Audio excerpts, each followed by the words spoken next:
വീട്ടിൽ നാടിനെ നോക്കിയിടന്നാ എടുക്കാൻ സാധാ ആടായിരുന്നു. ഇപ്പോഴത്തെ കാലം പോന്ന പോക്കേ, പിള്ളേര് വന്ന പോക്കേ. സുലൈമാനിക്ക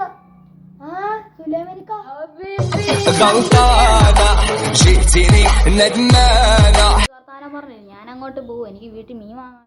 സാറേ എന്തൊക്കെയുണ്ട് വിശേഷം? അൽഹംദുലില്ലാ ഹയർ. അടക്കത്തുന്നൊക്കെ കാണിക്കുന്നു. സോറി ഞാൻ പെട്ടെന്ന് നാട്ടിലേക്ക് ഞാനങ്ങ് ദുബായി പോയി. ശരിയൊക്കെ പോയാ സുഖിച്ചു. ഇത് ചെയ്യാനാ മതി, എന്റെ ഒരു വിധിയേയോ. ഇത് ചെയ്യാനാ ചോദിച്ചു പോയല്ലേ. എന്തുവാടാ നമുക്ക് ചുമ്മാറല്ലേക്ക. ശരിടാ മോനെ, ഞാൻ പോവാണേ.